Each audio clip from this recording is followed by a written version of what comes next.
जय हिंद। मैं आज फिर से आप लोगों के बीच में एक बहुत ही महत्वपूर्ण, एक बहुत ही इन्फॉर्मेटिव वीडियो लेकर के आया हूं। मेरी आपसे रिक्वेस्ट है कि आप हमारे इस वीडियो में अंत तक ज़रूर बने रहें, क्योंकि वीडियो जो है अंत में बहुत ही इंटरेस्टिंग और बहुत ही महत्वपूर्ण होने वाला है। तो चलिए आज हम लोग शुरुआत करते हैं आज के टॉपिक के। उससे पहले आपके लिए एक मोटिवेशन वाक्य जो आपको ऊर्जावान बनाएगी, आपके चेहरे पे मुस्कान लेकर के आएगी। अपने हौसले बुलंद कर, अपने हौसले बुलंद कर, मंजिल बहुत करीब है। अपने हौसले बुलंद कर, मंजिल बहुत करीब है। बस आगे बढ़ता जा, यह मंजिल ही तेरा नसीब है। तो आइए इस मोटिवेशन स्पीच के साथ हम शुरुआत करते हैं आज के हमारे टॉपिक। और हम लोग जानते हैं पर्वत यानी माउंटेन किसको कहते हैं, इसकी रचना किस तरह से होती है और इनके प्रकार कितने हैं। तो जिसमें सबसे पहले आपको ये मैं बता दूं कि समुद्री तल से 50 से लेकर के 100 मीटर की ऊंचाई में जो होता है उसको मैदान कहा जाता है। और समुद्री तल से लगभग 8,848 मीटर जो हमारा हिमालय है, स्थित हमारा हिमालय की ऊंचाई है, इसी तरह के रेंज में जो भी होता है उसको पर्वत के नाम से जाना जाता है।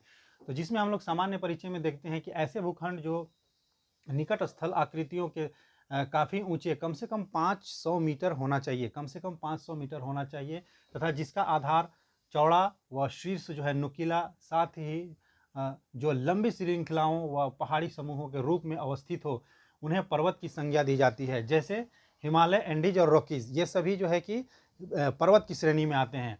आगे देखते हैं हम लोग, धरातल के सभी उठे हुए भाग पर्वत नहीं कहलाते हैं, यानी सभी उठे हुए भाग पर्वत नहीं कहलाते हैं, क्योंकि हम लोग जानते हैं कि तिब्बत का जो पठार है वो पर्वत से भी बहुत ज़्यादा ऊंचा है। वो लगभग 5,000, वो पर्वत के लगभग, हाँ, पर्वत की ऊंचाई के आसपास में है।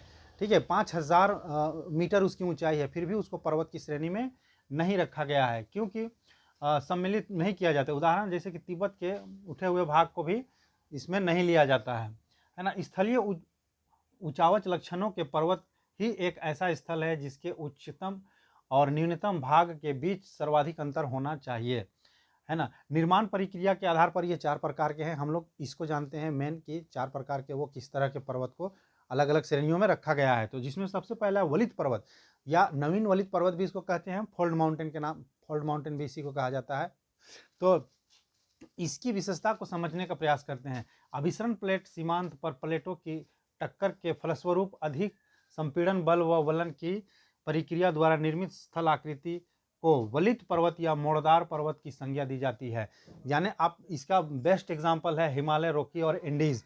यानी इसको आप ऐसे समझ सकते हैं जैसे कि पृथ्वी हमारा जो है कि 3 भागों में बटा हुआ है। सबसे ऊपरी भाग को क्रस्ट कहते हैं, जिसमें ऊपर में स्थल आकृति है। उसके नीचे मिडल पार्ट है, जिसके अंदर में जो है कि मैग्मा और लावा वगैरह वहीं पर रहते हैं, वहीं पर मेन हलचल होता है। और उसके नीचे का पार्ट को कोर कहा जाता है। तो मिडल वाले पार्ट में आप देख रहे हैं, उसको मैंने डायग्राम के माध्यम से समझाने का प्रयास किया है। इसमें 2 प्लेट जो है अभिसरण कर रहे हैं, एक दूसरे की तरफ आ रहे हैं, यहाँ आते हैं। और फाइनली क्या है कि जिसका घनत्व ज़्यादा होता है, द्रव्यमान ज़्यादा होता है, वो नीचे की ओर मुड़ जाता है, और जिसका कम होता है वो ऊपर की ओर ऐसे बढ़ने लगता है। तो हिमालय भी हमारा इसी तरह से निर्मित है ना। तो ये रहा वलित पर्वत के एग्जाम्पल। हम लोग अब आगे देखते हैं ब्लॉक पर्वत किस तरह के को कहते हैं। तो 2 भ्रंश घाटियों के मध्य अवस्थित शीर्ष स्थल को ब्लॉक पर्वत कहते हैं। यथावत स्थल के दोनों किनारों पर तनाव मूलक बलों के कारण वलयन की प्रक्रिया से भ्रंश घाटियों का निर्माण होता है। अब इसको ऐसे समझते हैं, ये देखिए, जैसे कि पहले से यहाँ पर डायग्राम से मैंने इसको समझाने का प्रयास किया है। पहले से कोई पर्वत है, बना हुआ है, पर्वत है पहले से।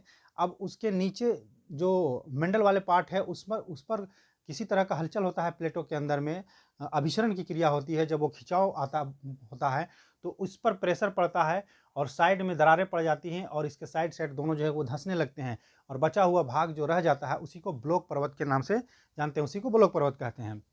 इसके बेस्ट एग्जाम्पल है पाकिस्तान की साल्ट रेंज व भारत की सतपुड़ा पर्वत। ये सभी जो है कि ब्लॉक पर्वत के उदाहरण हैं। आगे हम लोग देखते हैं ज्वालामुखी पर्वत यानी वोल्केनो माउंटेन किसको कहते हैं।